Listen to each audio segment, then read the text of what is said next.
Hello and welcome to this video tutorial for Creo Parametric and ANSYS Mechanical.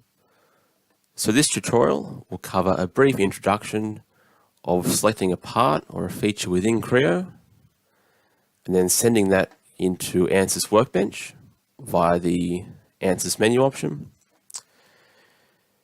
We'll then have a look at meshing it, applying material properties and solving for stresses and strains. So if we have a look at the finished analysis, we can see we have our geometry from Creo. We've meshed that. We've then applied constraints and loads, and we can solve for the displacement. So this color scale represents the deflection or displacement of the part under load. So this illustrates the utility of Creo in terms of making geometry for higher order finite element features. Okay, I'll get out of this.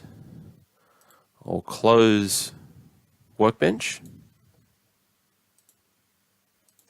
and return to our part. So once we've designed our part, so in this case, a simple piece of angle with some holes and a fillet, we want to see if this bit of angle is fit for purpose under a given load. Is it going to exceed its ultimate tensile stress? Is it going to fail? We can deduce this in ANSYS Mechanical. So in the Tools option, I'm using ANSYS 18. It doesn't particularly matter between versions. I'll then press the Workbench tab.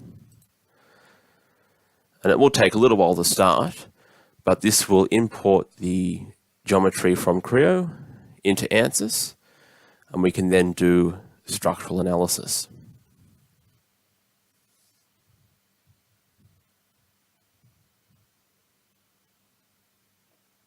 Okay. So this is the ANSYS Workbench, which by now you should be familiar with. On the left-hand side is our toolbox for different modules. And typically the green icons correspond with structural analysis. So if we click and select our static structural module, we can then drop and drag that over the geometry from Creo. So this will link the Creo geometry to our mechanical solve. So we can see the static structural tab. ANSYS has populated some engineering data, so the material properties of structural steel, but you can change those later depending on your material analysis. So the geometry here is linked, so we get a tick. However, we still need to define the model by meshing and applying constraints. We need to do some setup, solve, and then find the results. So these are question marks because they're yet to be populated. Okay, so we'll double click on the model and ANSYS Mechanical will start up. It may take a few seconds to load.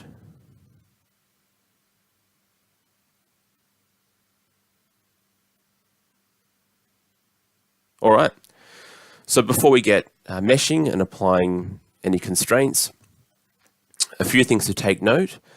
So this project outline or work tree is your friend. It can be quite difficult to navigate through some of these menu options, but I would recommend stepping through this. So green ticks indicate that part is defined. However, lightning bolts and question marks means there's still some more information that's required. The menu at the top, the most useful toolbars are selection, so you can select vertices, edges, faces, bodies. You can zoom in, zoom out, rotate. And these model options here will change based on your selection. So if we choose the geometry, we have different options. If we choose the mesh, we have more options. So I would recommend stepping through this in a logical manner. So we can start with our geometry. So if we expand that, we have a part from Creo. I haven't named that properly. In the details, we can see Structural steel has been assigned to that part, which is fine. And in the geometry, the units are millimeters. So we can double check that just by inspecting our model against this useful scale. So when you import models, always important to check that the units are consistent. If we look at the next option, we can have a look at the predefined coordinate system. So this is the coordinate system that's been imported from Creo. So once again, it really hammers home the idea of design intent. So if we wanted to apply a force in the x direction, well, it makes sense to align our part and coordinate system to that x direction. So we don't want this coordinate system floating in free space. Always important to think about the higher order function of your modeling. This isn't a coordinate system, but it can act as a shortcut to views. So we could look at the Z plane, for example, the X plane, or the Y plane, or we can go to isometric, which is useful for getting an overall view. Okay, so once we're happy, or once we're satisfied that our geometry and coordinate system has imported correctly, we can then mesh this part. So typically, for a finite element analysis, I would spend maybe 80% of the time in the meshing. It can take quite an amount of time, but very important to get right. Okay, if we have a look at some options here, ANSYS by default controls a lot of the features. So it's going to apply a coarse mesh. In terms of the size function, for this part, I would choose uniform. So because this is quite a uniform shape, it's a bit of flat bar, 90-degree corners, it would work best for us initially to apply a uniform mesh. If we have a more complex feature that has curves or swept geometry, you might have to look at some sort of curvature or proximity and curvature. But we'll just apply uniform. We're going to leave all the other options as are, and we'll click update.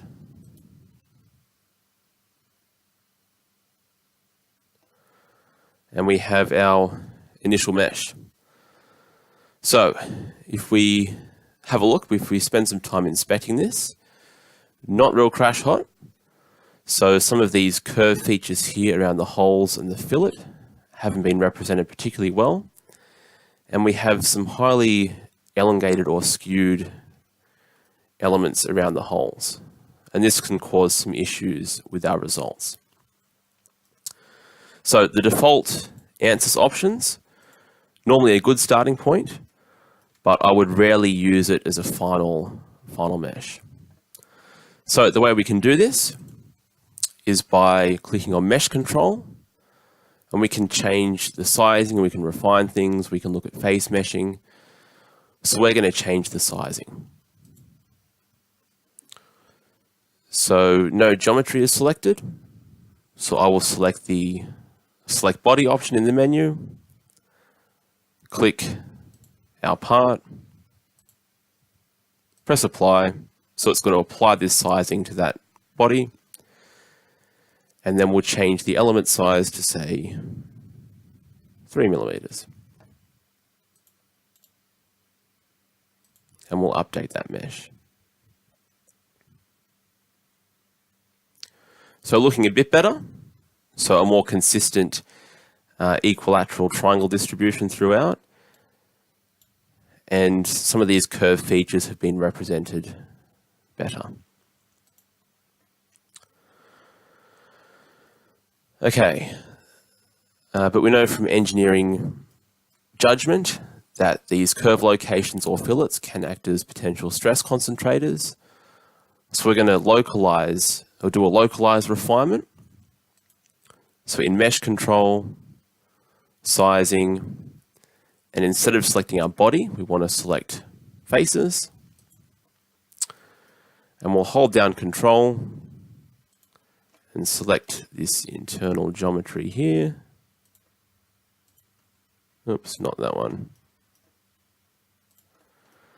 Select this fillet here and these holes here. Just make sure we have both sides. Okay, so we're going to refine the mesh in this area. Click apply for the geometry. And we'll make that 1 millimeter. Right click and update the mesh. So you can see the main body has been kept the same, but the mesh density and quality of the fillet has improved, as has around these holes. Okay, if I was doing a more detailed analysis, I'd spend a bit more time assessing the mesh quality. But we're going to move on in the interest of time. So now that we have a mesh, that's being ticked in our menu, but our static structural has still got a question mark. So we need to apply some loads and supports. So supports are things that fix, or boundary conditions that fix our model in place. So I'm going to start with a fixed support and select the inside of these bolt holes.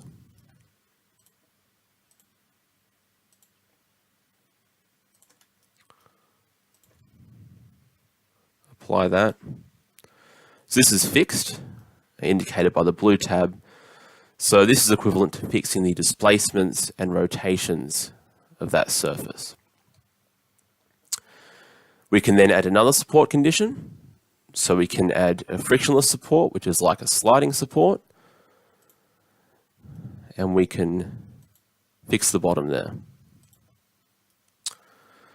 So this bottom won't be allowed to move out of plane, but it can slide in plane.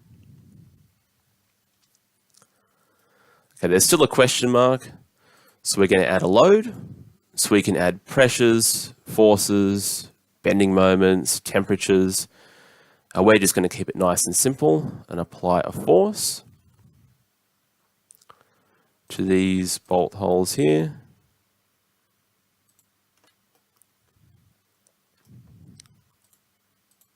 So we'll apply that. So the red indicates we're going to apply a force here. We can define that by XYZ components. So we'll put 1,000 newtons in the X direction and 0 in the Y and Z. And there's a red graphical representation.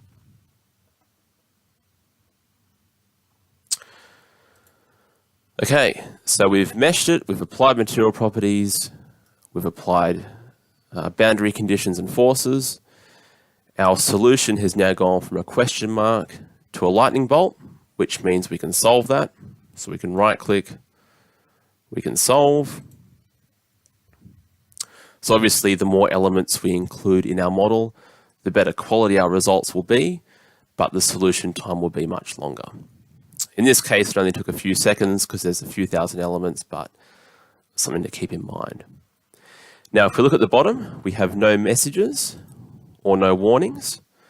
So if our problem has been ill-conditioned or if we're missing features, there might be some errors or warnings. So always important to check that. Okay, we have a tick for the solution. So our top menu has now changed once again, and we can assess the net deformation. So we can apply the total deformation.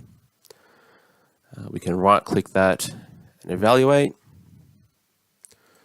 So this is always the first port of call when assessing any finite element results. So we want to make sure that the mechanics of our model has behaved as we'd expected. So our bottom surface here is a sliding surface, so it's not going to deform out of plane. And our load is bending this part of the angle. So it all makes sense. Our displacement legend here, the maximum displacement is 0.6 of a millimeter.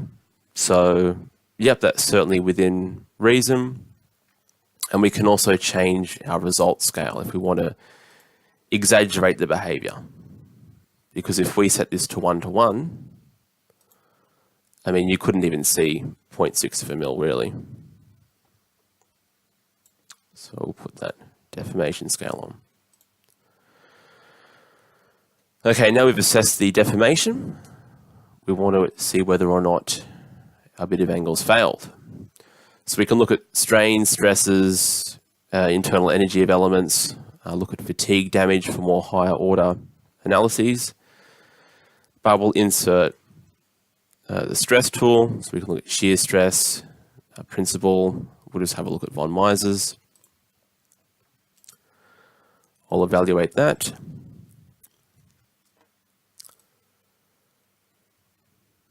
And once again, the color scale represents our stress. There we go. In MPa. So 412 MPa, that should be ringing some alarm bells. If we're using a 350 grade steel, this feature could certainly be yielding. However, this is a first iteration. If I were getting these results, I would have another iteration. So I would go do some more meshing, improve the quality, double check free body diagrams, initial parts to make sure it's been modeled correctly.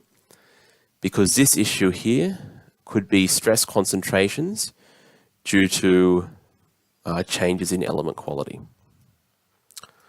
So this model here, I would call this a first pass.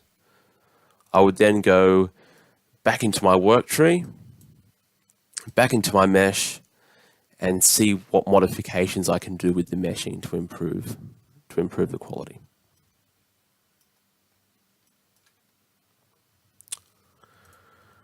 All right, so I realize this has been a whirlwind look at the static structural solver, but as a reminder for the general workflow, we make our part or geometry in Creo, we import it to Workbench, we double check our materials, our coordinate systems. We can then apply meshing functionality. We can then include fixed supports and forces, and then solve for deformations and stresses. Keeping in mind for this model, we would iterate again to improve the mesh quality.